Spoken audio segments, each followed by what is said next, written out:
So I'm usually late to these things, and this time I kind of fucked up because I actually had planned to do this video earlier, but you know, real life stuff. Either way, there is now an alternative for wave dashing in Smash Brothers for 3DS and Wii U, and a lot of you dudes know this already. I'm saying it right now, this is nothing new anymore, because this video came out like, you know, freaking 3 days ago, so most of you know this by now, but if you don't, a new alternative to wave dashing has been discovered in Smash 3DS and Wii U, like I just said, and it's called Perfect Pivoting. It was discovered by My Smash Corner, who's somebody I've been following for a while now. This guy, he doesn't make videos too often, but every time he does, he reveals a new technique or something that you can use in the game to your advantage if you're willing to put in the time to learn it.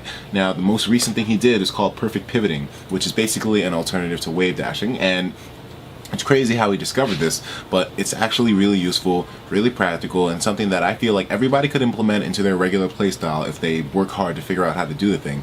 Now, it's possible on both the 3DS and the Wii U. It's just a bit harder on the 3DS, and you have less options right now because in certain places the 3DS new version isn't out yet, so you don't have, as Kobe says all the time, to flick to stimulate the 3DS, so you won't be able to program like C-stick functions to the 3DS right now, but you will be able to once the new one comes out here in America and whatnot. But either way, we'll just watch a little bit of this perfect pivoting video so you can see some of the uses that it has. Let me ask you, do you miss wave dashing? I do. Well, this is probably the closest thing to it in Smash 4. I'm gonna tell you guys everything about perfect pivoting, how to do it, and how it can be used in battle. The inputs for this technique. So as you saw there, it seems like perfect pivoting is almost exactly like wave dashing, just doesn't involve you using the jump button, but the way you input is a little different. Are pretty straightforward. All you have to do is dash in one direction, then instantly flick the control stick in the opposite direction. Though when I say flick, I mean flick.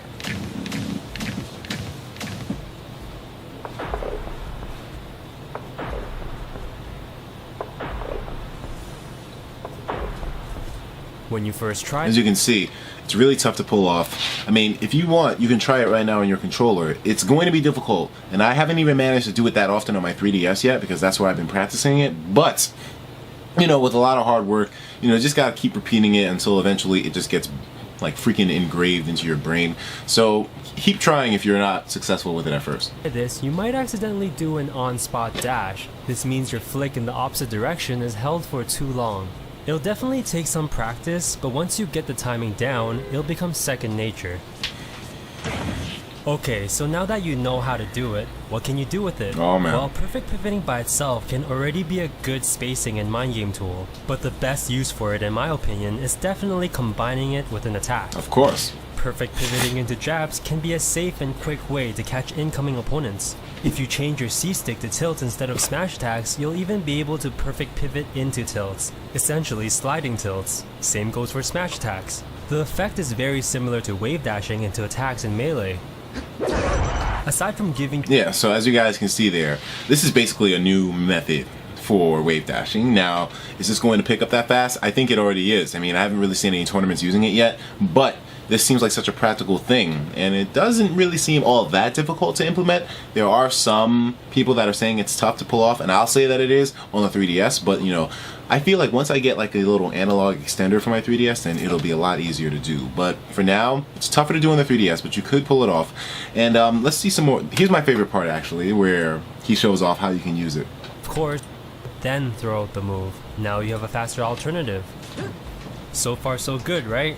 Well, I'm not done. There's perfect pivot grabbing, that's what which I'm is about. A much faster version of reverse grabbing. And of course, special moves can be used with this tech as well. Now let's talk about perfect pivot lengths. Each character is different. The longer the initial dash, the longer the perfect pivot. To be accurate, I used the squares on the side of the Omega version of Windy Hill Zone to measure through a fixed camera view. For example, the longest perfect pivot will be Captain Falcon's at 6 squares. So like the length, like you said, determines on how fast the character initially dashes out. So, you know, certain characters are going to get the short end of the stick. Like the shortest will be Jigglypuff at 2 squared. As you can see, Jigglypuff's perfect pivot is really, I guess we can call it PP, but it sounds a little bit weird. But then again, whatever. These names usually have somebody coming up with a crafty alternative eventually, right? But yeah, P pivot, it's kind of tricky with certain characters. Like for example, I use Robin, and Robin's perfect pivot length is extremely low. it might just be unusable. I mean, or at least not have any practical use whatsoever. And it kind of sucks, but you know what? Hey, that's what you get. I mean, not everyone's going to be built equally. I mean, Rosalina and Luma, top tier characters, they only have a perfect pivot of 2.5. So, you know, it all depends. But either way, what do you guys think of this tech? I'll have the video linked below so you can see more about it. But are you going to be trying to implement this into your playstyle? I definitely think it wouldn't hurt, and I'm going to be doing everything I can to try to get it in there as well too. It seems like a great option. Oh, and the best part of the video, I didn't even get to show you guys. I want to show you, but you know, I want to leave some credit for the video as well too. A big shout out to My Smash Corner for being able to show us this, for discovering this. I'm not sure if he just, yeah, he probably discovered it. But let me know what you guys think about this whole thing, and I'll talk to you in the next video. Take care of yourselves, and of course, as usual, please have yourself a damn good one.